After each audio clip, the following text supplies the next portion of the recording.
Doctora Frida, ¿cómo está? Buenas noches. Hola a todos, ¿cómo están? Muchas gracias por la invitación y un gusto, pues bueno, ver en este foro a muchos maestros míos, ¿no?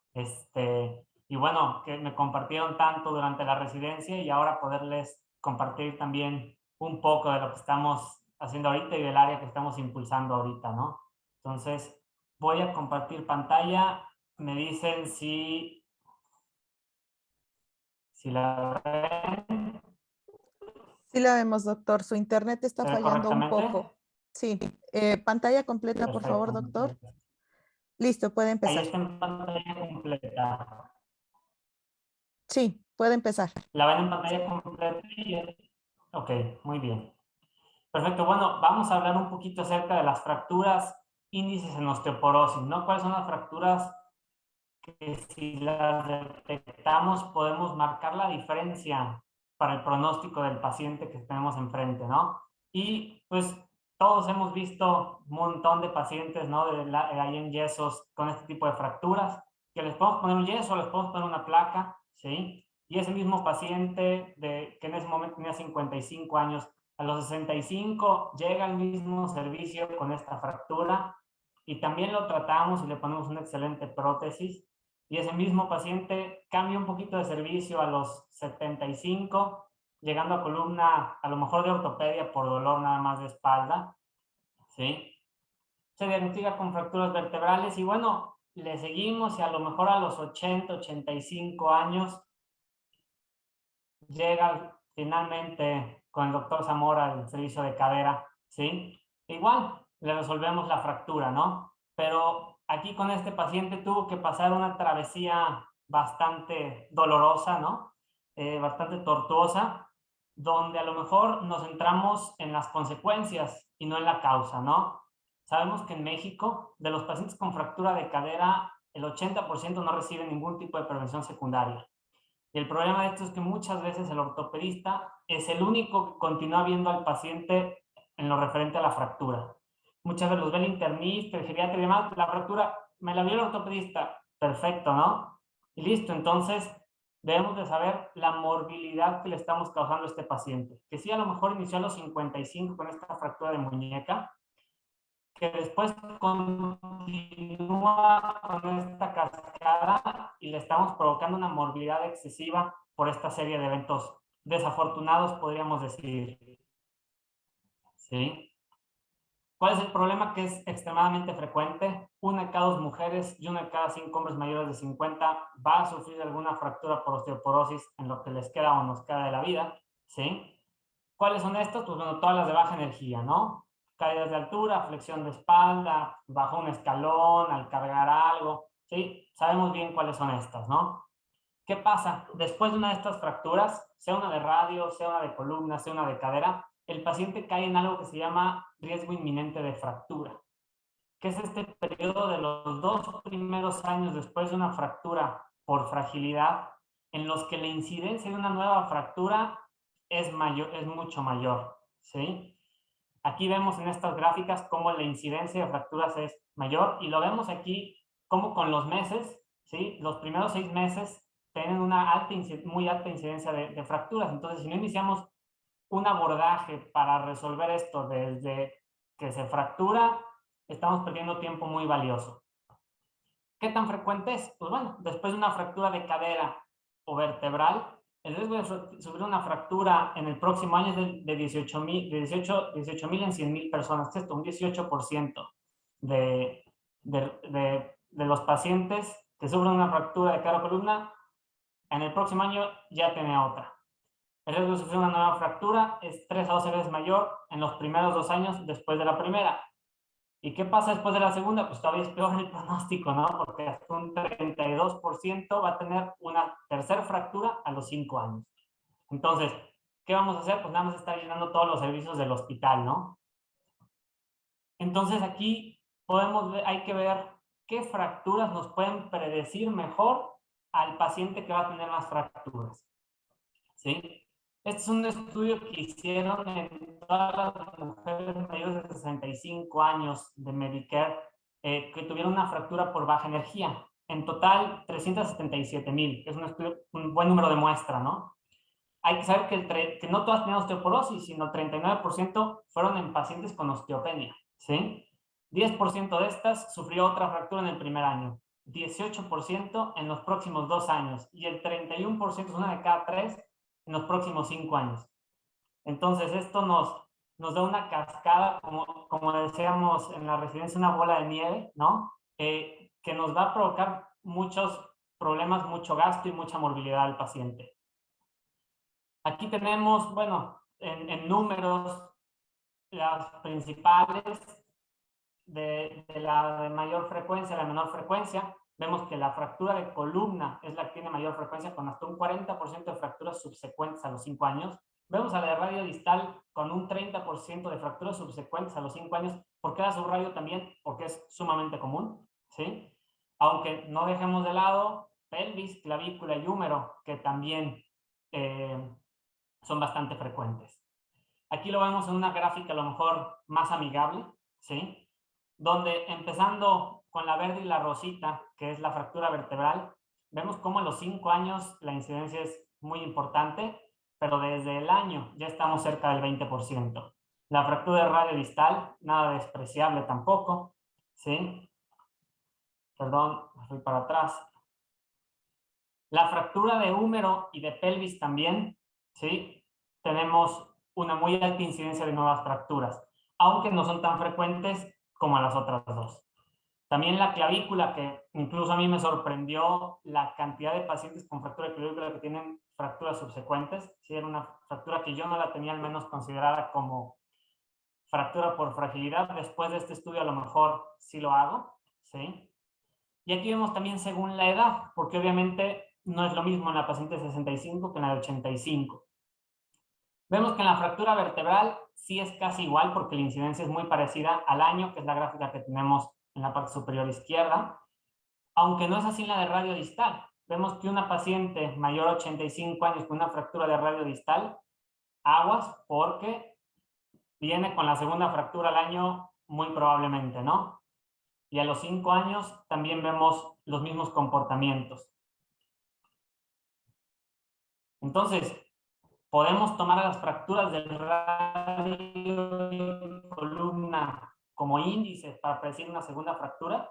Creo yo que sí, ya que 40 a 60% de los pacientes que tuvieron una fractura de radio o vertebral van a tener otra fractura en los próximos 10 años. O sea, la mitad. Entonces, creo que es una incidencia nada despreciable, ¿sí? Y nos podemos quedar así, ¿no? O podemos actuar y generar cambios para evitar el sufrimiento de ese 50% de pacientes, ¿no? ¿Cómo? Pues con esto que ya había incluso mencionado la doctora Frida con este trabajo, una unidad coordinadora de fracturas que nos lleve a identificar pacientes con riesgo de tener osteoporosis, diagnosticar al paciente, evaluar el riesgo de fractura que tiene, darle tratamiento al paciente desde el momento que esté en urgencias y que le ponen su yeso, que se vaya ya con tratamiento para de prevención secundaria de fracturas. Y también, algo importante, dar seguimiento y asegurar el apego. Y con esto vamos a lograr, o podemos lograr un 80% de reducción de las fracturas vertebrales, 50% de reducción de las fracturas de cadera y 25% de reducción de otras fracturas. Creo que algo nada despreciable si lo que queremos es llenarnos cada vez estar menos sobresaturados de pacientes, ¿no? Porque esa es la realidad. Y bueno, podemos decir, oye, ¿cuánto tiempo necesito para saber que esto funciona? Realmente muy poco. Tenemos este estudio que realizaron en 1057 pacientes, donde lo dividieron en dos. Uno, el grupo antes de la intervención, los pacientes que se iban sin tratamiento, ni abordaje, ni nada. Y después de la intervención, los pacientes en los que se realizaba abordaje para prevención secundaria de fracturas. Y vieron que la incidencia de fracturas en un promedio de 29 meses en promedio era de 2.6%. En los pacientes previos a la intervención, 5.4%. Y en los pacientes posteriores a la intervención, 1.9%. Entonces aquí vemos que la diferencia es estadísticamente significativa. Y no se diga para la fractura de cadera, donde hubo una disminución del riesgo relativo del 86%. ¿Sí? con un riesgo de preintervención de 2.9 y postintervención del 0.4%. Entonces aquí vemos que la fractura del radio distal realmente podemos hacer que el servicio de cadera no esté tan sobresaturado, ¿no? Como desde ya hace varios años. Y aquí vemos en esta gráfica, igual de una manera más amigable, cómo realmente la incidencia de fracturas se baja, ¿sí? Y vemos que con los meses esto va siendo cada vez más significativo. Entonces, hay que evitar que el paciente vuelva con más fracturas. Hay que detectar si tiene osteoporosis o riesgo de padecerla, ¿sí? Y saber que todo paciente con fractura por baja energía requiere prevención secundaria hasta no demostrar lo contrario. ¿Y cómo lo podemos demostrar? Con una densitometría ósea o incluso con uso de índices radiográficos. Ahorita vamos a hablar de algunos, ya que estamos hablando de radio distal, ¿sí? Que a lo mejor desde el médico residente que recibe al paciente en urgencias para ponerle el yeso los puede sacar y decir, este paciente sí, este paciente no está en tanto riesgo, ¿sí? Iniciar prevención secundaria, tratamiento farmacológico, no farmacológico, prevención de caídas, que bueno, ya será motivo de otra plática este tema. Y hablando de este índices radiográficos, tenemos el grosor de la cortical radial, ¿sí? Que aquí se hacen a partir de la epífisis del cúbito, medimos 50 y 70 milímetros y medimos el diámetro de la cortical, ¿sí? Cortical externa menos cortical interna, cortical externa menos cortical interna, y entonces los sumamos y los dividimos entre 2. Si este grosor es menor a 5.5 milímetros, en este estudio, ¿sí? Nos dicen que tenemos una sensibilidad y especificidad del 73% para decir que el paciente puede tener osteoporosis, al menos hablando de radio distal. Y entonces, mandar al paciente a un abordaje para prevención secundaria de fracturas, ¿sí? Aquí tenemos los puntos de corte y el área bajo la curva, ¿sí? Donde la sensibilidad y especificidad no es nada despreciable, ¿sí?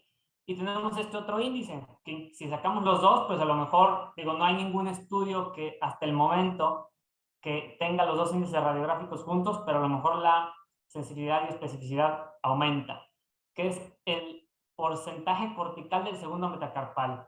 Tomamos justo el punto medio del segundo metacarpal, medimos la cortical, la multiplicamos,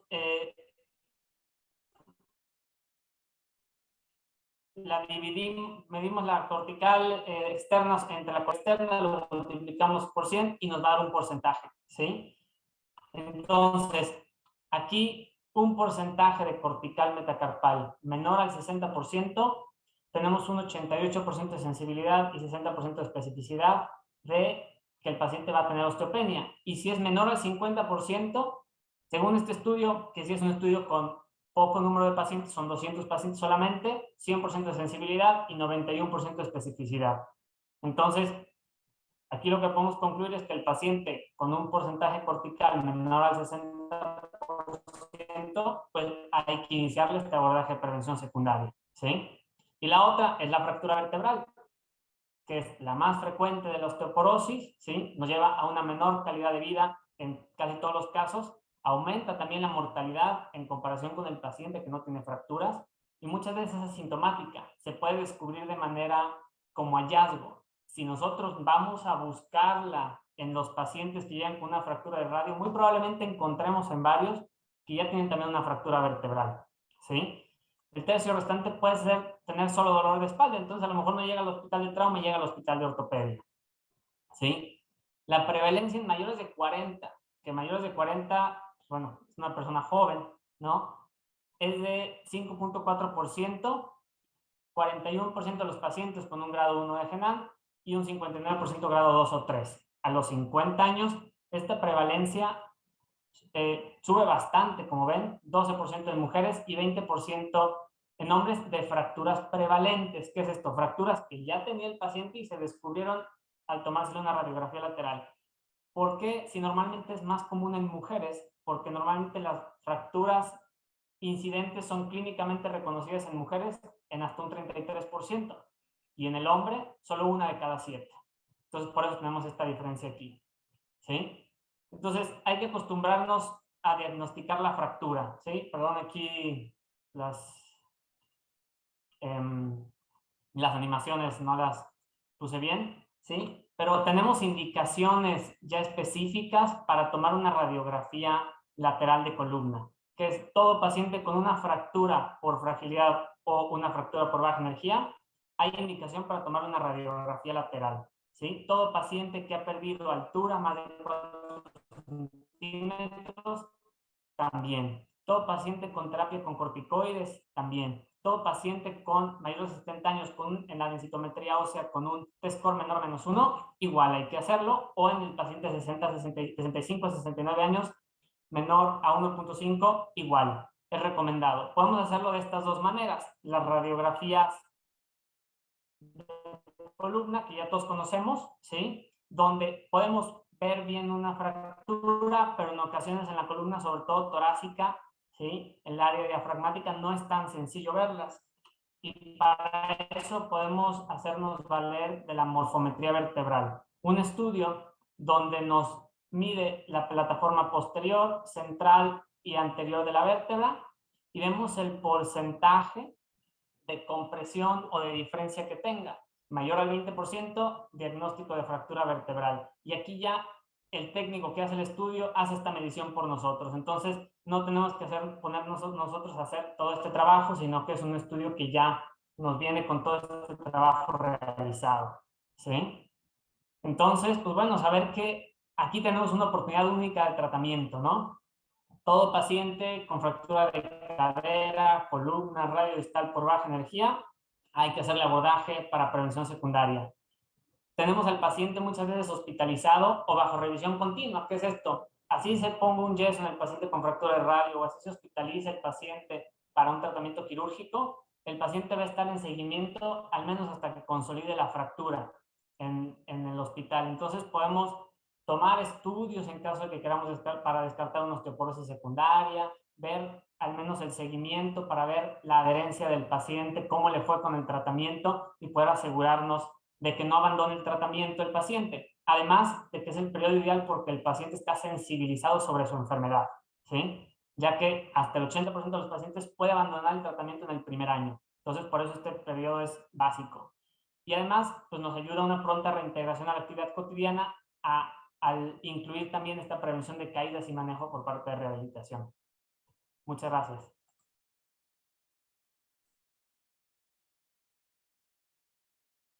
Muy bien. A continuación, tenemos al doctor Jorge Morales Torres. Él es reumatólogo de la ciudad de León, Guanajuato. Es reumatólogo en el Hospital Aranda de la Parra de la ciudad de León, amigo y excelente experto en osteoporosis. Doctor Jorge, adelante. Muchas gracias, Roberto. Buenas noches. Me siento muy honrado de que me hayan invitado a participar en esta sesión suya. Yo también tengo muchos amigos egresados de Magdalena de las Salinas. Algunos de ellos han trabajado en algunos aspectos de la osteoporosis y voy a compartir mi pantalla.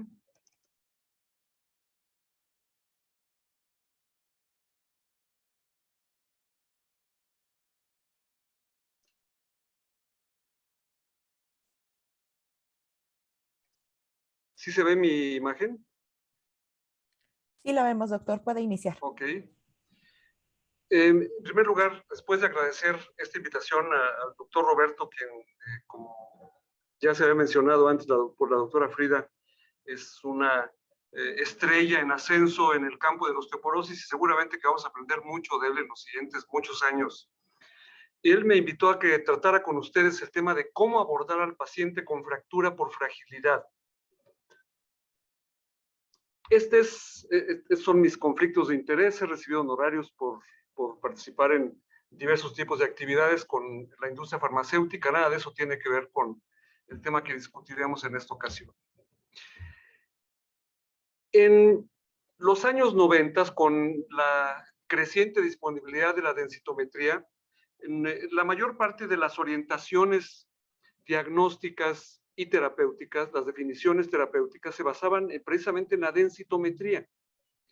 y de manera creciente fue aumentando nuestra información hacia la idea de tener que orientarnos a la importancia clínica de las fracturas para tomar decisiones en pacientes individuales. En 2001, me acuerdo muy bien de esta reunión, porque una compañía farmacéutica organizó una sesión de reunión de expertos iberoamericanos, donde había especialistas de España y de diversos países de América Latina, que me tocó coordinar en esa ocasión, y sacamos esta publicación de reunión de expertos iberoamericanos con recomendaciones para el manejo de osteoporosis. Como ustedes se darán cuenta, hay muchas cosas que son conceptos que ya no son aceptados en algunos de ellos, como la calcitonina intranasal, que prácticamente dejamos de usar para osteoporosis. Pero desde entonces hablábamos de las mujeres posmenopáusicas y definíamos que toda una ruta crítica debería seguir en aquellas que tienen una fractura identificada. Algo de estas decisiones podrían aplicarse también a los hombres que se presentan ante nosotros con una fractura como la primera manifestación de fragilidad esquelética. De modo que ya tengo un tiempo pensando y trabajando sobre el hecho de que nuestra visión de las fracturas es algo que debe aumentar como el tema a evitar y como también un fortísimo argumento para tomar decisiones de nuevos tratamientos o de nuevas intervenciones diagnósticas. Actualmente ya no estamos casados solamente con la densitometría. La visión actual, y que les voy a mencionar ahora de el consenso de los endocrinos publicado en 2020, y es muy semejante a lo que vemos en todas las demás guías de manejo recientemente publicadas, donde habla que requiere tratamiento toda persona susceptible que ha sufrido una fractura vertebral o de cadera por trauma mínimo. Todas las personas que tengan osteoporosis demostrada por osteodensitometría, de acuerdo a los criterios de la OMS, todas las personas con masa ósea baja u osteopenia que han sufrido fracturas por fragilidad y aquellas que tienen masa ósea baja y factores de riesgo evaluados por FRAX para definir quién debería de tratarse. Entonces, en este momento, consideramos que requiere tratamiento todas las personas que tuvieron una fractura vertebral o de cadera por trauma mínimo, sin importar la magnitud del valor reportado en la densitometría. Y también las personas que tienen masa ósea baja y que han sufrido cualquiera de estas fracturas o alguna otra de las fracturas que ya, esas fracturas índice que ya describió adecuadamente el doctor Roberto. En este algoritmo que viene de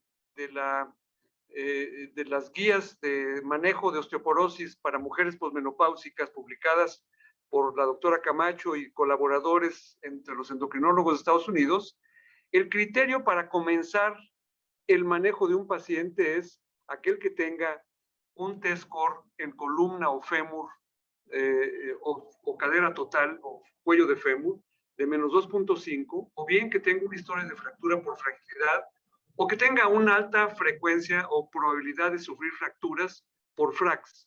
Los siguientes pasos dependerán de esta definición. De manera que hoy partimos de la base de que nos conviene estratificar el grado de riesgo de nuestro paciente individual.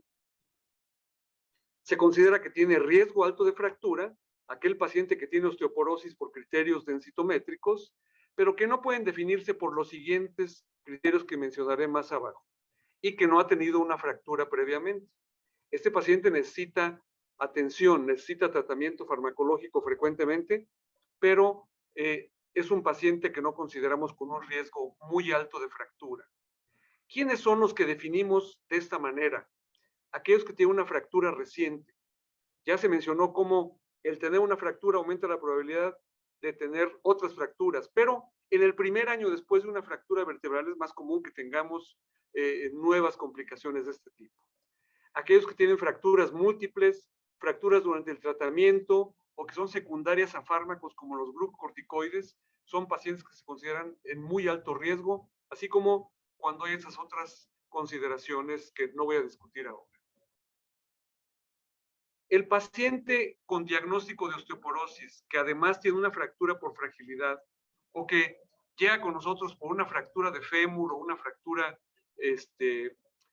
vertebral, esto no es una radiografía de las que hacen en el Hospital Arán de la Parra, es un cuadro en óleo pintado con las fracturas como tema, y que quise usarlo, pero quise advertirles, no es el servicio de rayos X de mi hospital, es un poco mejor que esto. Y de manera que uno de los primeros pasos que deberían de incluirse es incluir una búsqueda activa de fractura vertebral. Si mi paciente llegó con fractura de muñeca, es un buen momento para buscarle una fractura vertebral, por todo lo que ya se ha mencionado antes. Bien sea con el estudio de fractura vertebral por DEXA, como se representa acá, la imagen de un densitómetro Lunar, Prodigy Lunar, ¿sí? Ustedes pueden ver cómo tiene una imagen claramente, con muy poca radiación, nos da un cuadro claro de un aplastamiento vertebral que nos lo señala claramente en el reporte de la misma. Pero si no tenemos acceso a este tipo de estudios, que es puede ser el paciente acostado en la mesa de densitometría, se voltea simplemente y se acomoda su postura y se puede hacer este estudio. Pero por supuesto un servicio de rayos X nos va a dar la imagen de acuñamientos anteriores de grado 2 o aplastamiento por biconcavidad en el centro de esas otras vértebras, etcétera, etcétera. Nos parece que parte del protocolo prácticamente obligatorio de todo paciente que diagnosticamos con osteoporosis o que llega con nosotros por una fractura de otra región, deberíamos de buscarle una fractura vertebral por la importancia que esta tiene en la predicción de nuevas fracturas. También el siguiente paso es buscar causas de osteoporosis secundaria. Recuerden que una persona de 70 años que nos llega por una fractura vertebral podría ser la primera manifestación de un padecimiento hematológico, como un mieloma múltiple. De modo que no podemos omitir el considerar, estar seguros que excluyamos la existencia de otras enfermedades que requieran tratamiento así. De manera que en el enfoque de manejo del paciente que nos llega con una fractura, deberíamos siempre de buscar causas de osteoporosis secundaria. ¿Cuándo deberíamos de pensar en osteoporosis secundaria? En aquellos con osteoporosis particularmente severa para la edad o para los factores de riesgo que presenta el paciente. También en caso de pacientes que no responden a la terapia contra la osteoporosis en términos de ganancia mineral ósea o de que sigan apareciendo fracturas. También esto debería considerarse en personas expuestas a ciertas drogas. Por ejemplo, los glucocorticoides o los agentes inhibidores de aromatasa en mujeres con cáncer de mama o en agentes antihormonales en hombres con cáncer de próstata, que se sabe que rápidamente hacen perder la masa ósea y que produce un aumento muy acelerado del riesgo de fracturas. También algunas enfermedades como hiperparatiroidismo serio pueden asociarse con pérdida ósea muy rápida o fracturas. Y a veces la primera manifestación es esa fractura que lo llevó al servicio de urgencias. De manera que no olvidemos hacer esas consideraciones. Y acerca de las causas secundarias, pues realmente nuestra recomendación en las guías de manejo de todo el mundo prácticamente, incluyendo las que ha sacado la Asociación Mexicana de Metabolismo Óseo y Mineral y que estarán muy pronto publicadas en la revista de ortopedia, estará a su disponibilidad en los siguientes 2 meses, cuando mucho. Se recomienda una evaluación clínica integral en todo paciente con osteoporosis y o fracturas por fragilidad para identificar trastornos subyacentes. Esto debe incluir una evaluación básica de laboratorio. Recuerden que el mieloma múltiple me basta con tener una anemia demostrada por la biometría y una proteinuria en el examen de orina con cierta falla renal, con hipercalcemia, que son estudios de la química básica que hacemos, y ya eso nos puede llevar a buscar otros estudios como las proteínas de Vence-Jones o las gamopatías monoclonales. Esto debería, pues, ser sumados estos otros estudios basándolos en el juicio clínico de la interpretación de la evaluación básica. Y no olvidemos que si tenemos demostrada una causa de osteoporosis secundaria, hemos de enfocarnos en esta enfermedad de fondo como una consideración fundamental para el manejo del paciente con osteoporosis y fracturas. ¿A quién le toca buscar la osteoporosis secundaria? A todo el que recibe un paciente con osteoporosis y fracturas. El siguiente paso sería tomar una serie de pasos del estilo de vida y que tiene que ver con algunas intervenciones muy sencillas que son inevitables en todos nuestros pacientes. Ciertamente, conviene una evaluación somera de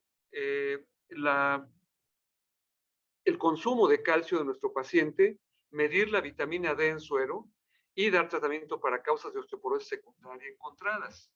Pero hay otros elementos del estilo de vida que podrían ser modificables.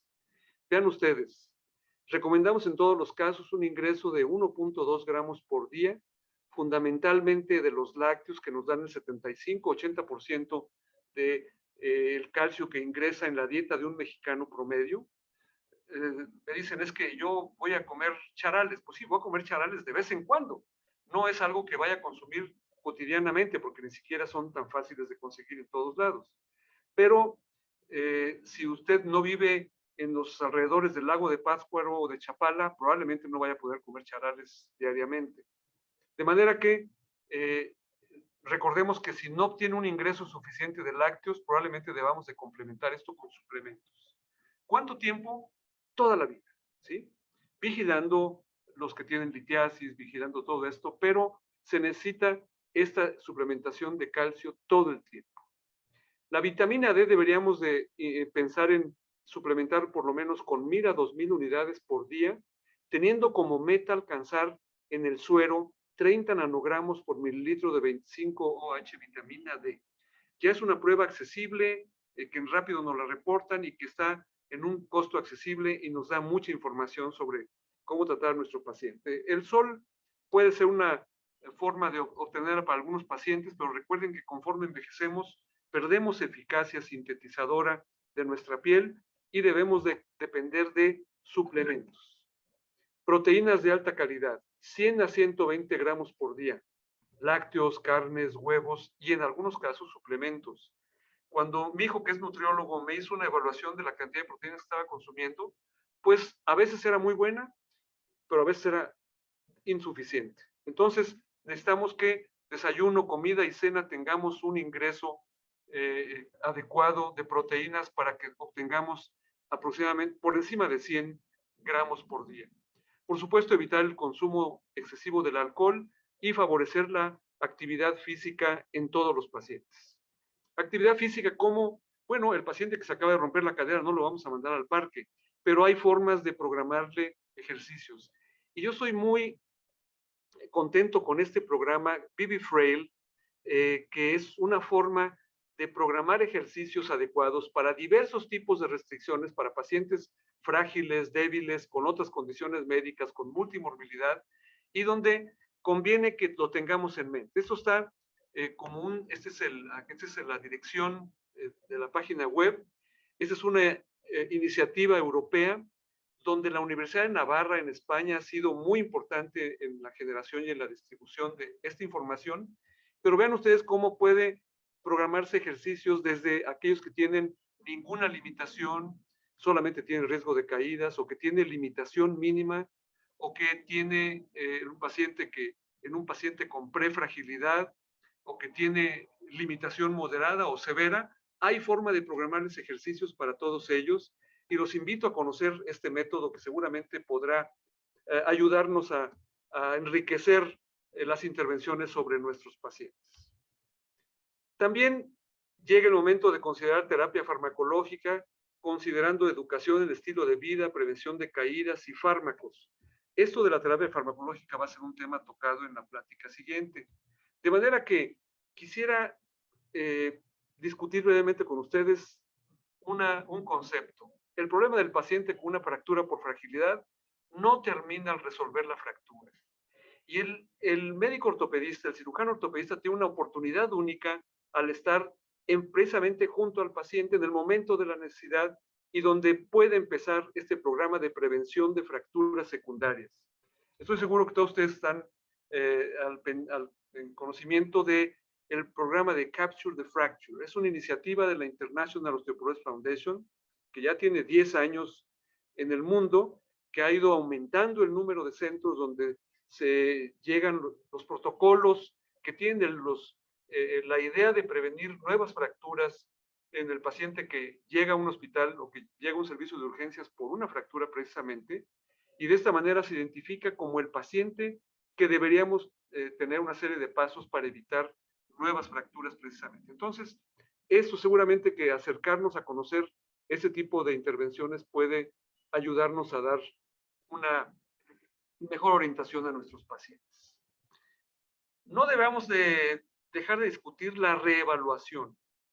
Desde que mi paciente sale del hospital, si lo tuvimos que operar, o si mi paciente sale del servicio de urgencias o de mi consultorio, una vez que identificamos una fractura, deberíamos diseñar un programa de seguimiento adecuado, donde evaluáramos la tolerancia al tratamiento. Recuerden que enormes proporciones de pacientes en todo el mundo que son tratados con fármacos contra la osteoporosis, los abandonan por efectos adversos o por no percibir una ganancia sintomática en esos casos. Por eso deberíamos evaluar la tolerancia al tratamiento instituido, evaluar la respuesta terapéutica al mismo por marcadores sólidos, no por lo que el paciente sienta, sino por la medición de la ganancia de la densidad mineral ósea, probablemente en algunos casos los marcadores del metabolismo óseo, etcétera, etcétera.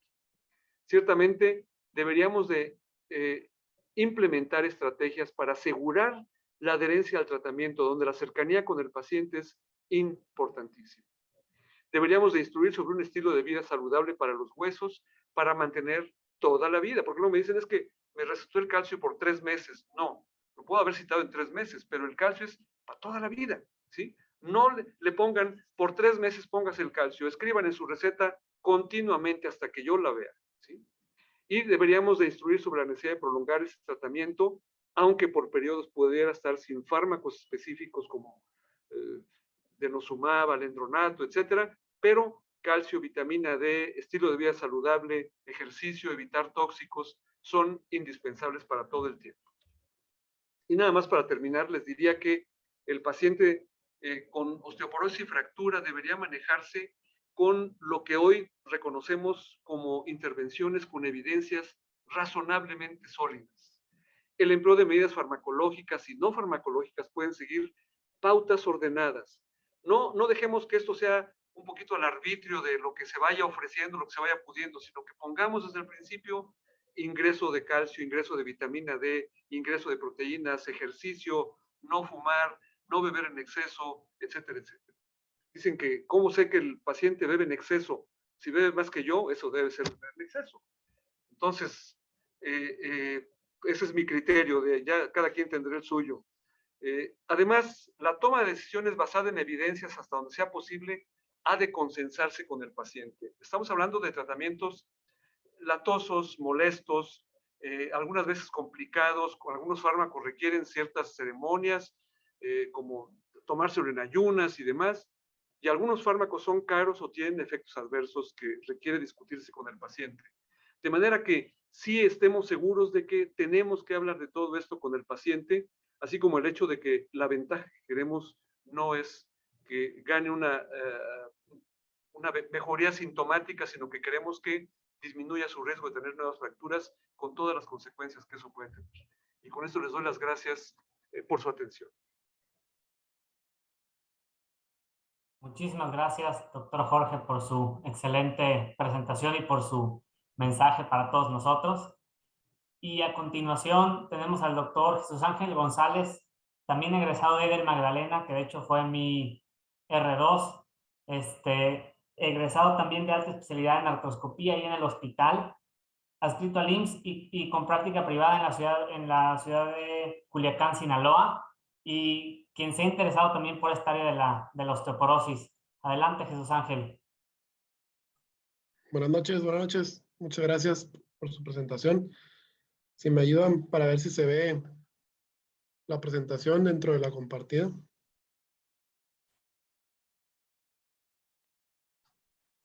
No estamos viendo nada, doctor. ¿Ya la compartió? ¿Ya? No estamos viendo nada por acá.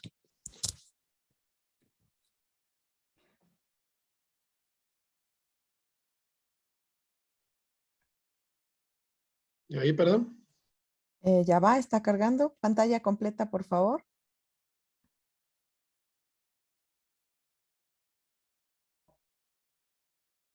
Listo. Listo, puede iniciar. Ok. Muchas gracias, doctor Roberto López. Agradezco la invitación por considerarme para esta sesión sobre osteoporosis. Me da mucho gusto ver tantas caras de maestros y amigos del hospital. Yo pertenezco a la generación 2015-2019, ese gran hospital que tanto se extraña. Por mi parte, en esta sesión les voy a hablar sobre cómo y cuándo iniciar el tratamiento para la osteoporosis. Si recordamos dentro de los objetivos, una vez que se diagnostica un paciente con osteoporosis o una vez que se identifica un paciente con alto riesgo de sufrir una fractura por fragilidad, los objetivos no están solamente mejorar la densidad mineral ósea, sino impactar en el tratamiento, en el infratratamiento de la osteoporosis, reconocer esta entidad como un problema de morbimortalidad y vamos a conocer y explotar las medidas de tratamiento no farmacológicas, vamos a enumerar los diferentes fármacos que impactan en la salud ósea y vamos a reconocer cuándo el tratamiento va a ser un tratamiento satisfactorio que respondió y cuándo fue un tratamiento que falló. Entonces, dentro de los objetivos del tratamiento, una vez que se diagnosticó, como les decía, no solamente estabilizar y aumentar la masa ósea que se va a reflejar en la densidad mineral ósea de un DEXA, sino también mejorar la fuerza, prevenir las caídas e impactar en el riesgo de sufrir fracturas por fragilidad. Todo esto asociado al FRAX, mismo que está estandarizado para cada país y lo tenemos afortunadamente ya estandarizado para nuestro país en México. Dentro de las medidas de tratamiento no farmacológicas, vamos a recordar que estas van a estar indicadas para todo tipo de pacientes. Y el primero de ellos, o la primera recomendación, es el estilo de vida activo y sano. Ya lo decía el doctor Morales, que es un estilo de vida activo y sano, pues realizar una actividad de manera constante, permanente, frecuente, que nos ayude a mejorar la salud ósea, ya sea la simple caminata, que mientras se realice de manera frecuente va a ayudar al paciente. Y que es un estilo de vida sano, pues evitar el consumo excesivo de alcohol y evitar por completo el cigarrillo. Dentro del índice de masa corporal siempre va a ser recomendable mantenerlo sano, obviamente, entre 20 y 25. Y el estado nutricional del paciente, manteniendo siempre una adecuada ingesta diaria de calcio y vitamina D dentro de las recomendaciones de ingesta diaria según la edad, en promedio de calcio 1000 a 1200 y en promedio de vitamina D 800 a 1000 unidades internacionales para pacientes arriba de 50 años. Y no olvidar otros micronutrientes que ayudan también a mantener una salud ósea adecuada, ya como sea como el calcio, el magnesio, el fósforo, el zinc, carotenos y proteínas. Asimismo, hay que prevenir mucho las caídas asociados a un programa en el que se debe mejorar el equilibrio, la fuerza del tronco y la estabilización de la cadera. Todo esto para ayudar a tener una mejor fuerza muscular y también una adecuada exposición solar. Esta exposición solar se recomienda de 15 a 20 minutos diarios, dependiendo de la latitud, dependiendo de la temperatura que se encuentre y la calidad de la piel del paciente. Este estudio de corte nos demuestra cómo la actividad física regular mejora la calidad ósea. Observamos cómo el riesgo relativo de sufrir una fractura de cadera desde realizar menos de 1 hora de ejercicio a la semana hasta realizar al menos 4 horas de ejercicio a la semana, el riesgo relativo disminuye desde 1 a 0.53 y observamos cómo este estudio nos ayuda a demostrar que desde realizar al menos 4 horas de ejercicio frecuente a la semana nos ayuda a prevenir hasta un 41% del riesgo de sufrir una fractura de cadera. Este otro estudio nos demuestra la comparación entre tratar solamente con vitamina D, los suplementos, o combinado con calcio. Este estudio demuestra que el tratar solamente con suplementos de vitamina D no ayuda a prevenir las fracturas de cadera. Siempre se debe asociar el calcio a la vitamina D para poder prevenir y tener una buena salud ósea.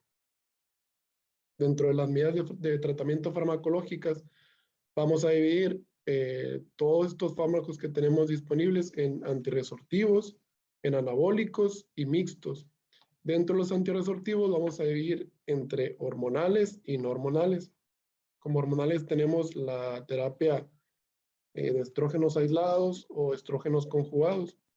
Los problemas de los antirresortivos hormonales va a ser el aumento de riesgo de sufrir cáncer de mama entre un aislado y un conjugado.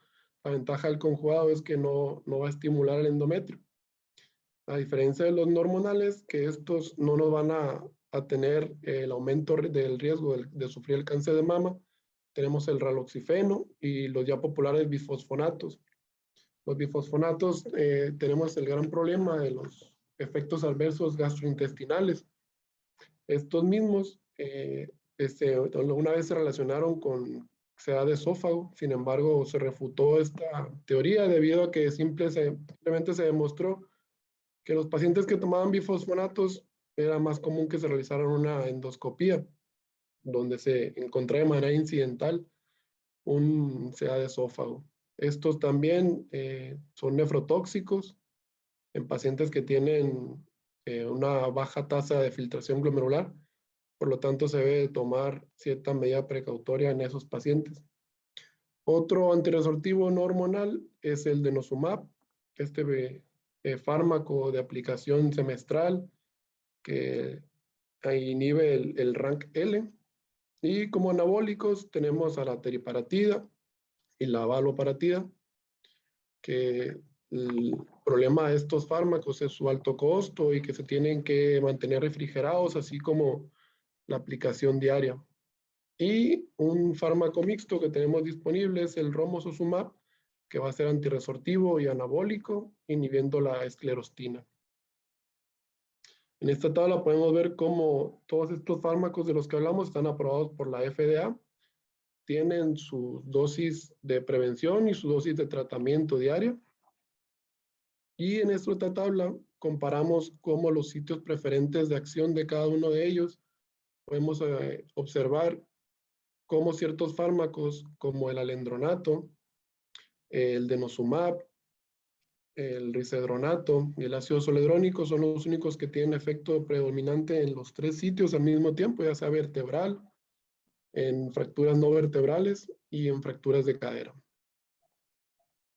Entonces, ¿cuándo vamos a iniciar un tratamiento farmacológico? Nos lo menciona la ACE en su actualización de 2020. Tenemos estos 3 tipos de pacientes que van a necesitar tratamiento farmacológico. Aquellos con osteopenia asociados a una fractura por fragilidad, con el T-score entre -1 y -2.5. Aquellos con franca osteoporosis, ya con un T-score a partir de -2.5. Y aquellos con osteopenia, sin fractura por fragilidad, pero que cuando realizamos una evaluación mediante el FRAX, nos arroja un riesgo de sufrir una fractura mayor osteoporótica o por fragilidad, mayor del 20% en una probabilidad de sufrirla de 10 años, o mayor del 3% una fractura de cadera. Dentro de los algoritmos de manejo, ya nos lo menciona Camacho en su última guía, tenemos la comparación entre el algoritmo de la ACE en 2020 y la IOF. Tenemos que el protocolo que nos menciona más recomendable Camacho es primero estratificar el riesgo que tiene nuestro paciente de sufrir una fractura por fragilidad. Esta estratificación del riesgo va a estar asociado a una evaluación del T-score, al FRAX, al riesgo inminente o a una fractura por fragilidad previa. Esta estratificación nos va a arrojar, ya lo mencionaba también el doctor Morales, 4 grados de sufrirla. Un muy alto riesgo, un paciente en alto riesgo, un paciente con moderado riesgo y un paciente con bajo riesgo. El paciente con muy alto riesgo se va a definir como un paciente que tiene un riesgo inminente de fractura, o una fractura durante el tratamiento de establecido de osteoporosis, una fractura durante tratamiento con medicamentos que causen baja masa ósea, lo decían también los glucocorticoides, o un T-score peor a 3.0, a -3.0. Un paciente con alto riesgo va a ser pacientes con T-score ya francos, diagnósticos de osteoporosis, en -2.5, con o sin historia de fractura por fragilidad. o aquellos que tengan un FRAX con mayor del 20% de riesgo de sufrir una fractura mayor o mayor del 3% para fractura de cadera. Un paciente con moderado riesgo va a ser un paciente que no sufrió ninguna historia de fracturas, pero que tiene un T-score arriba de menos 2.5, o sea, un paciente con osteopenia, y que maneje el riesgo del FRAX menor al 20% a 10 años para fractura mayor osteoporótica o menor del 3% para una fractura de cadera. Y por último tenemos al paciente con bajo riesgo que no ha tenido historia de fracturas, tiene una densidad mineral ósea normal, o sea, un T-score por arriba de menos 1, y tiene que cumplir con ambos criterios del FRAX, menos del 20% para sufrir una fractura mayor osteoporótica a 10 años y menos del 3% para caer. Una vez que catalogamos y estratificamos a nuestro paciente, nos arroja esta tabla de recomendaciones para fármaco de inicio de tratamiento, ya sea en base a la ACE, en base a la Sociedad Endocrinológica o en base a la IOF. En base a esto tenemos el alto riesgo o el muy alto riesgo. Todos concuerdan en que el paciente con alto riesgo se puede iniciar con bifosfonatos, ya sea oral o ya sea intravenoso. Asimismo, una alternativa puede ser el denosumab.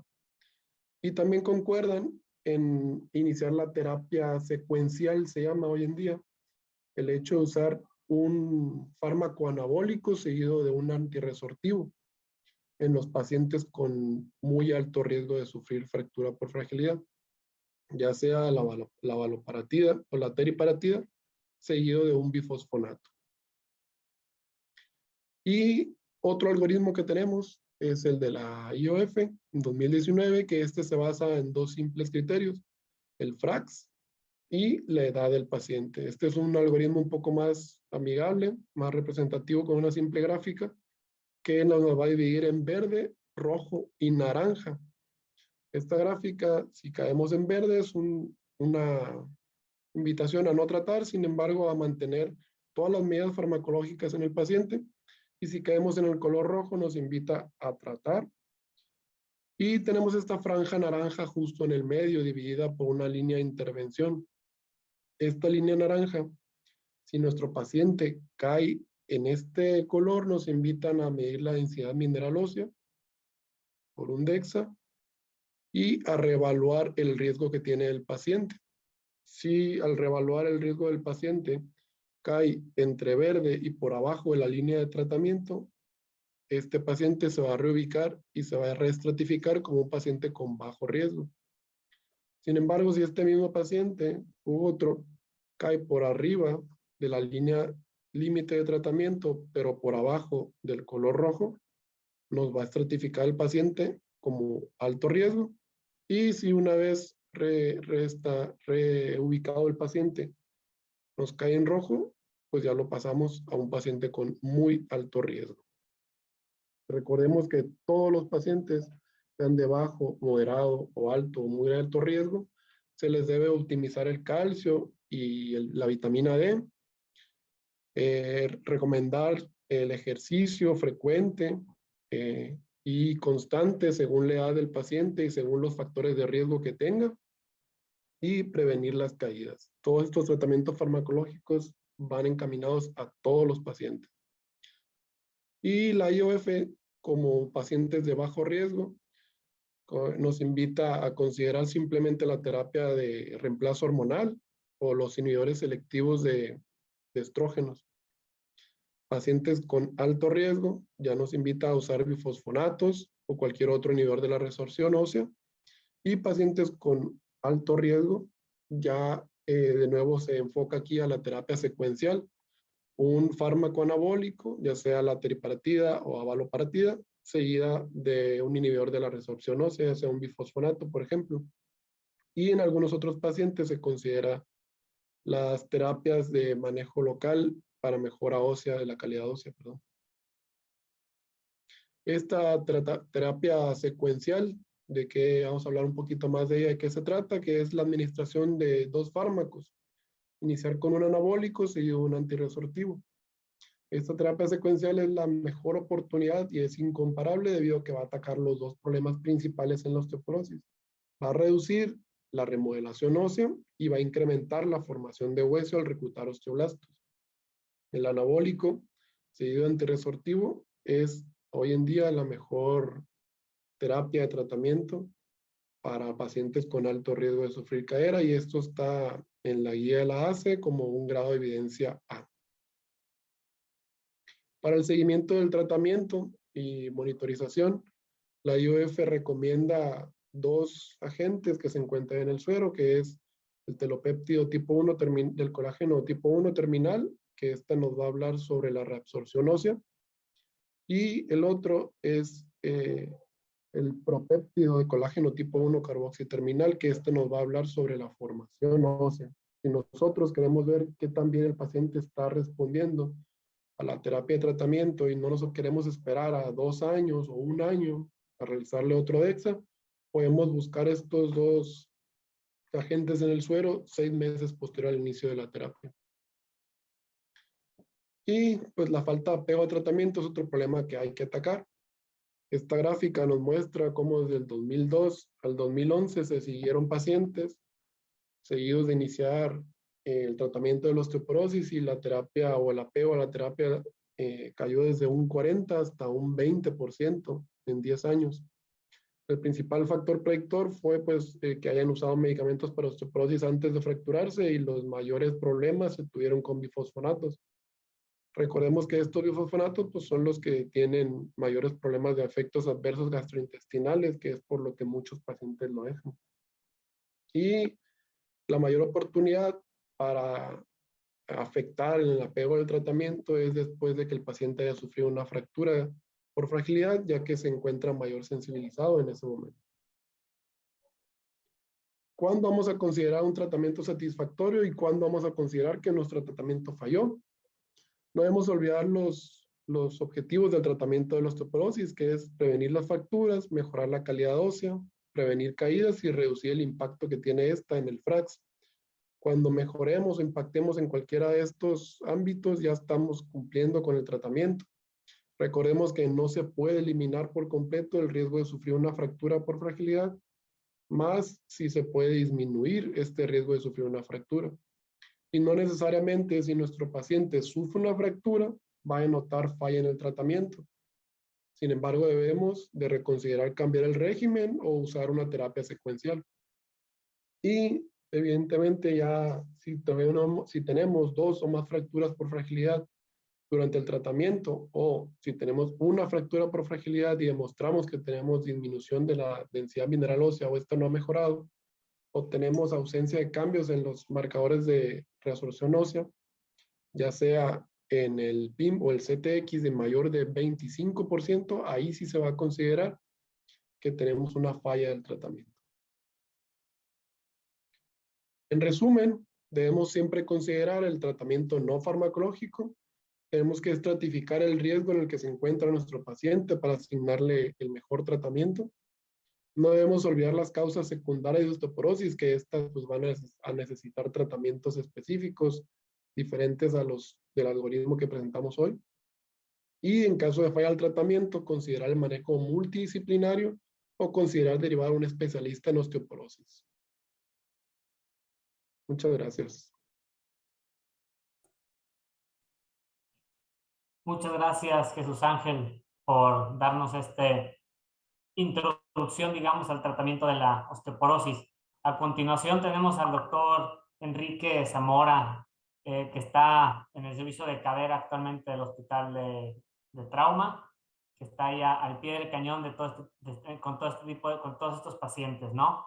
Él es egresado de la Universidad Michoacana de San Nicolás de Hidalgo, especialista y egresado de nuestra alma mater y con especialidad en cirugía de cadera, pelvis y acetábulo del hospital.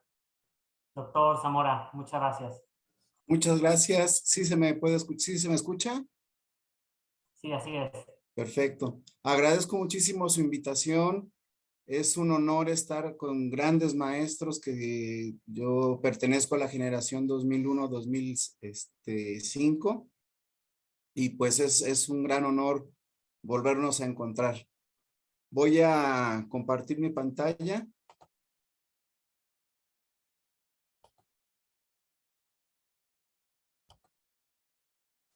Y maximizo.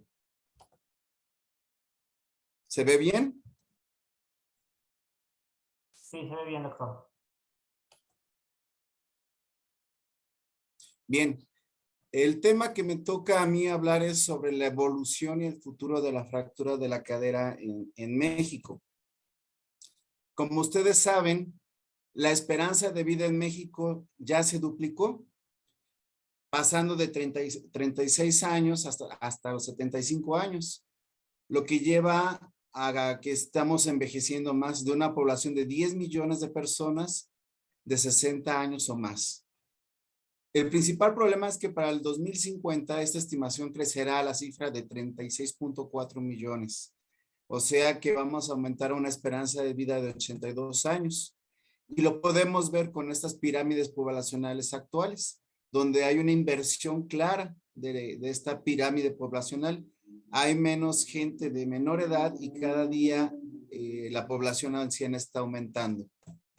¿Qué va a implicar esto? Que el aumento de la población y de la esperanza de vida, pues ha llevado a un crecimiento de la carga de enfermedades no transmisibles, de las enfermedades crónico-degenerativas, y estas incluyen la osteoporosis, sobre todo en personas mayores de 65 años, y por ende, pues mayor incidencia de fracturas por fragilidad, particularmente de la fractura de cadera. Y esto impacta de forma intensa o de forma significativa a nuestros sistemas de salud. Podemos demostrar pues, que puede haber mayor incidencia en las fracturas de muñeca, sin embargo la fractura de cadera es mucho más incapacitante y se ha demostrado que la fractura de cadera tiene que ser quirúrgica, porque la evolución de estas personas es mejor cuando se demuestra que es un manejo quirúrgico. Entonces sí, el incremento de la esperanza de vida, la transición demográfica, pues va a haber un mayor número de ancianos y esto incrementa la morbilidad de las personas. La fractura de cadera generalmente no va a venir sola. Generalmente la fractura de cadera va a venir acompañada de otro tipo de enfermedades crónico-degenerativas. El tiempo que me ha permitido estar en el servicio de cadera, he podido entender que la fractura de cadera solamente es la punta del iceberg de un proceso patológico que ha venido, que viene acompañado junto a esa fractura de cadera. Es más frecuente en el sexo femenino, en una relación de 3:1, y su incidencia va a aumentarse a partir de los 75 años. Esto es claramente demostrado tanto en México como a nivel mundial. Y este es un tema muy interesante, es un artículo muy importante que también lo hemos visto en nuestro servicio. La incidencia se presenta, es más frecuente en los meses invernales, tanto en el mes de noviembre, diciembre, enero, febrero. No he podido encontrar o no ha habido un estudio que nos explique la razón por el cual se presenta más este tipo de fracturas, pero se puede deducir a que el frío incrementa la tumefacción, hay mayor cobertura de ropa en las personas y esto incrementa el riesgo de caída y sí se ha visto claramente el aumento de la incidencia, sobre todo que pega en el servicio de cadera y pega tanto al servicio de urgencias de nuestra unidad. Entonces en México se estima que 1 de cada 12 mujeres y 1 de cada 20 hombres de más de 50 años van a sufrir una fractura de cadera. Entonces, en el 2005 se reportó que en México fue 21,000 casos de fractura de cadera y desgraciadamente se espera que esto alcance niveles que muchos autores lo definen como niveles epidémicos de fracturas de cadera, una pandemia de fracturas de cadera, que incrementará para el 2050 aún más de 400% de tasa de incidencia, o sea, alcance 110,000 casos solamente en nuestro país. Entonces, esto implica que el 40% de las personas que sobreviven van a presentar algún tipo de incapacidad funcional. Se ha demostrado que la fractura de cadera es la segunda causa de hospitalización en un paciente anciano y representa el 20% de todos los ingresos, ¿sí? Por diagnóstico ortopédico. Y desgraciadamente una tasa de alta mortalidad de un 30% anual, a pesar de un tratamiento óptimo y una evolución óptima, sí hay una tasa muy elevada al año de muerte. Estos son datos de nuestro servicio. Se ha visto que la incidencia mayor de fractura de cadera se presenta a partir de los 60 años y alcanzando tasas máximas entre los 71 y 80 años. La edad media que tenemos es de 77.9 años. En el total de ingresos, nuestro servicio, pues, como ustedes lo saben, no nada más recibe fracturas de cadera, también recibe fracturas de pelvis, fracturas de acetábulo, pero la gran mayoría de los casos representa las fracturas de cadera, sobre todo las fracturas extracapsulares, con un 60% de porcentaje de ingreso, seguidas de las intracapsulares cercanas al 30%. Y el resto de los ingresos pues lo comparten las fracturas de pelvis y las fracturas de acetábulo. Estos son datos de nuestro servicio. Obviamente también, como se ha demostrado a nivel mundial, pues predomina el sexo femenino, ¿sí? Pero lo que más preocupante es que, como ya había dicho desde un inicio, la fractura de cadera no viene sola. La fractura de cadera viene acompañada de enfermedades crónico-degenerativas que incrementan la morbimortalidad de nuestros pacientes. ¿Sí? Es muy raro encontrar pacientes que no tienen comorbilidades asociadas a esa fractura. Entonces puedo concluir que es la punta del iceberg de un organismo que está previamente enfermo. La hipertensión arterial representa la gran mayoría de las comorbilidades, pero hay personas con más de 2 comorbilidades, que representa el 62% de nuestros pacientes. O sea, la asociación de hipertensión arterial, más diabetes mellitus, o más cardiopatía, etc. Y esto yo creo que es la gráfica más representativa de esta plática. Me pidieron que hablara de la evolución y el futuro de la fractura de cadera, pues esta es la evolución. En el servicio, mucho de nuestros maestros que están viendo esta plática, pues han de saber que el servicio de fractura se inauguró en 1982. Había 100 casos al año de estos ingresos. Y esta es la tasa como a medida de que se ha incrementado los años, pues obviamente se ha incrementado el número de ingresos hospitalarios. El único cambio fue el año de la pandemia que bajó el número de ingresos de nuestros pacientes por el coronavirus. Esa sería la única diferencia, pero se ha visto que ha sido ascendente esta tasa y es igual a lo que reportan los estudios internacionales. Entonces, es obvio que se está incrementando. Y no nada más se va a incrementar el número de pacientes, sino que los costos que esto va a derivar, ¿sí? A nuestro país, a la carga económica de nuestro país, pues va a ser muy alto. Aquí está un estudio muy característico de la doctora Clark, ¿sí? Lo hizo en el 2008, donde hablaba del costo de la estancia hospitalaria de una fractura de cadera en diferentes instituciones, tanto en nuestra institución, el Seguro Social, como a nivel privado medio o a nivel privado alto.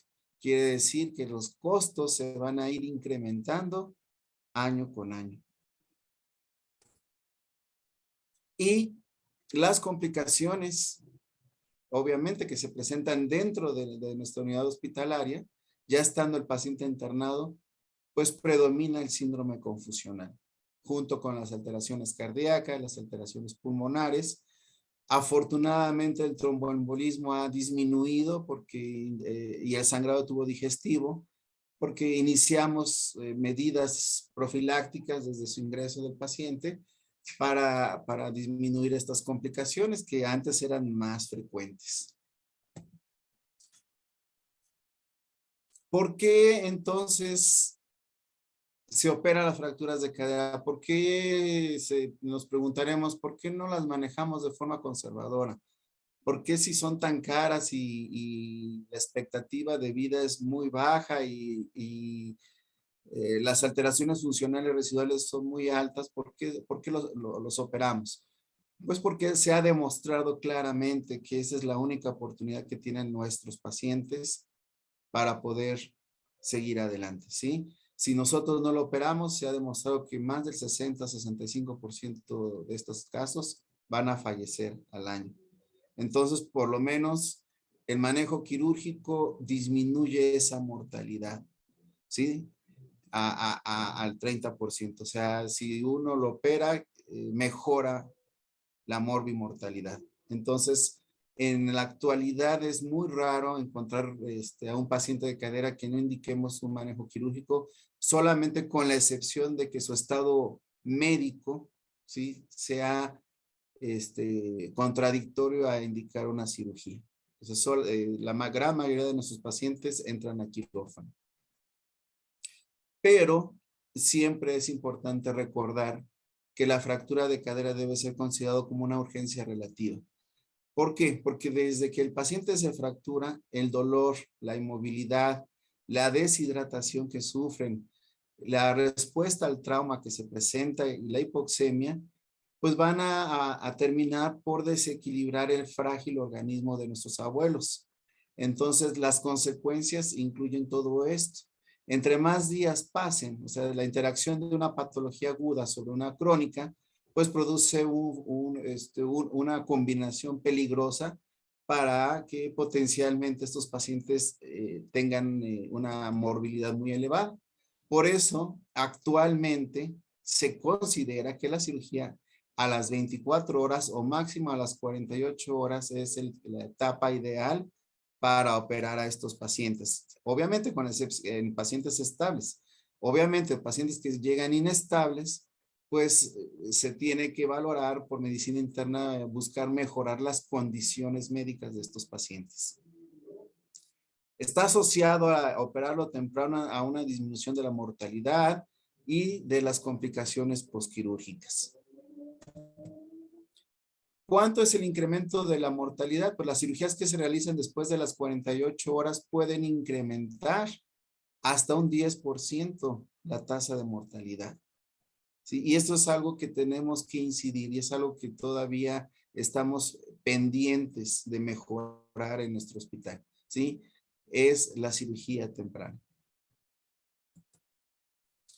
Obviamente la evolución, pues algunos de mis maestros que están en la plática pues, recordarán cómo se han manejado estas fracturas. Yo no tuve la oportunidad, cuando fui residente, de manejar el clavo condilocefálico. Existen en algunas letras o la placa angulada que todavía se utiliza en algunas unidades. Obviamente los sistemas de osteosíntesis han mejorado. Han sido varios, desde clavo gamma, los clavos condilocefálicos. Ha habido un sinnúmero de tratamientos con implantes. Donde yo hice el internado, generalmente trataban a las fracturas de cadera de forma conservadora con tracción esquelética. No le voy a decir el lugar donde lo hice, pero así las trataban. Entonces, todo ha evolucionado hasta el día actual, ¿sí? Actualmente se considera que la fractura de cadera tiene que ser de un manejo multidisciplinario. Debe de integrarse no nada más el ortopedista, sino que enfermería, geriatría o medicina interna, anestesio, nutrición, trabajo social, psiquiatría o salud mental. Todos esos deben de conjuntarse para poder ofrecerle a nuestro paciente un mejor resultado, tanto en su mortalidad como en su morbilidad. Eso es lo actual. Y seguimos dividiendo las fracturas de cadera en dos partes, ¿sí? En extracapsulares y en intracapsulares. Esas son las razones por qué las dividimos. La razón es que una fractura intracapsular pues existe una alteración en la circulación de la cabeza femoral y el líquido sinovial impide una buena cicatrización en esa zona. Por eso es diferente el manejo. Hay un manejo distinto, hay una evolución distinta y un pronóstico diferente entre estas dos fracturas, tanto intracapsulares como extracapsulares. Entonces, seguimos considerando los principios de manejo dictados. Actualmente siguen siendo vigentes, ¿sí? La fuente de Cochrane. La última revisión fue en el 2010, aunque ya tiene varios años, sigue siendo vigente. Consideramos, y esto es un nivel de evidencia 1A, o sea, es alto, seguimos considerando que las fracturas extracapsulares deben ser manejadas con reducción cerrada o abierta y fijación interna estable. Pueden ustedes utilizar un sistema de placa deslizante o un clavo endomedular. En las fracturas simples, no complejas, el sistema de placa con tornillo deslizante pues sigue siendo considerado como el gold estándar. Aunque debo de aclararles que ustedes pueden utilizar el clavo en todas las fracturas de cadera, se puede utilizar, eso no vamos a entrar en discusión. Las fracturas que son un poquito inestables, el uso de clavos endomedulares largos, pues deben utilizarse en este tipo de pacientes, trazos subtrocantéricos o trazo invertido. Con las especificaciones que les acabo de decir, o sea, el clavo endomedular puede utilizarse en fracturas A1, A2 o A3, ¿sí? El sistema de HS sigue siendo, aún no ha habido un estudio que no lo maneje como gold estándar. Y las fracturas intracapsulares pues tienen un algoritmo distinto. Tiene que individualizarse a estos pacientes para saber cómo los vamos a manejar. Generalmente las fracturas estables que no tienen gran desplazamiento, que todavía puede existir una circulación a esa cabeza femoral, pues intentamos la fijación interna, sobre todo en pacientes menores de 60 años. Ya que una artroplastia total, pues tendrá una sobrevida a más tardar de 25 años, entonces podemos darle oportunidad a que llegue a consolidar en un paciente joven. En pacientes mayores de 60 años o 65 años de edad, pues el gold estándar es la artroplastia total. Obviamente que se puede aún utilizar la hemiartroplastia y esto ha sido tema de muchas controversias en diversos foros, en los cuales ya se menciona que ya no se debe usar la hemiartroplastia, pero en realidad en personas con muy baja demanda funcional, muy ancianos, con trastornos mentales, donde sea muy susceptible de que esa prótesis que ponemos, el luxe, pues todavía tiene lugar la hemiartroplastia. Por eso es que seguimos considerando en mi servicio que el paciente es un ser humano con todos sus derechos y tiene que ser individualizado, tanto en su esfera psicosocial, emocional y el tipo de fractura que presenta. No son similares ambos casos que ustedes están viendo en la diapositiva. Cada paciente debe ser individualizado, debe ser protocolizado, debe de ser manejado de forma conjunta con los otros servicios, como hemos dicho, para elegir el implante y el tratamiento ideal a nuestro paciente. Estos son algunos ejemplos. Hay fracturas muy complejas que se pueden utilizar con reducción abierta, con la utilización de clavos endomedulares, ¿sí? O bien podemos utilizar fijación interna en fracturas intracapsulares que llegan a consolidar. Ya mencioné los casos, ¿sí? Sistema con placa y tornillo deslizante, o bien la artroplastia total, o todavía seguimos considerando que la hemiartroplastia tiene un lugar en nuestros pacientes, sobre todo en aquellos pacientes que ya son muy ancianos, que tienen poca red de apoyo social, que tienen una sobrevida menor de 5 años generalmente, que tienen alteraciones mentales, donde no van a obedecer órdenes, donde la función previa a la fractura era muy pobre, sigue teniendo lugar esto. ¿Qué significa entonces llegar a los 65 años en México? Pues desgraciadamente llegar a los 65 años en la actualidad es que vamos a vivir 15 años más, pero que uno de 4 adultos va a tener demencia, que uno de cada 3 va a ser diabético, que uno de cada 3 tendrá depresión y que uno de cada 15 tendrá una fractura de cadera. Desgraciadamente así están las cosas. Y este es un estudio que orgullosamente pues hicimos en nuestro servicio. Es la proyección basada para el 2050. Este cálculo se hizo en el 2011. En el 2011 tuvimos 2,100 casos de fractura de ingresos a nuestro servicio. Y de esos 2,100 casos, toda la torre tuvo casi 10,000 ingresos en ese mismo año. Toda la torre. Entonces, para el año 2050 se espera un incremento del 431% de las fracturas de cadera. Entonces, para el 2050 se espera un ingreso de 9,000 casos en la torre de traumatología. Quiere decir que prácticamente para ese año todas las camas de traumatología van a ser de cadera. Todas. Desde el segundo piso hasta el sexto piso prácticamente. Para eso entonces tendremos que hacer algo al respecto. Y ya lo había mencionado mis compañeros en las pláticas previas.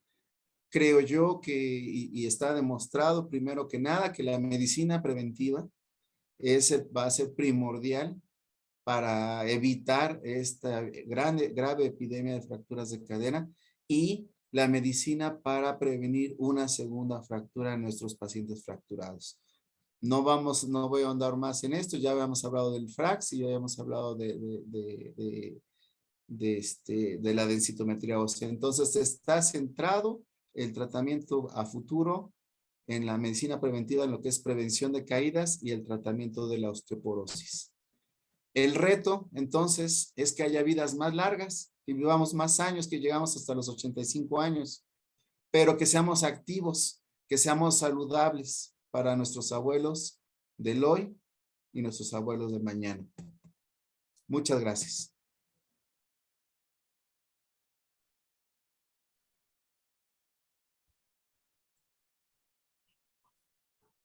Muchas gracias, doctor Enrique Zamora. Muchas gracias, Jesús Ángel, doctor Jorge. Muchas gracias, doctora Frida. Y pues bueno, le cedo la palabra a la doctora Frida para empezar la parte de las preguntas.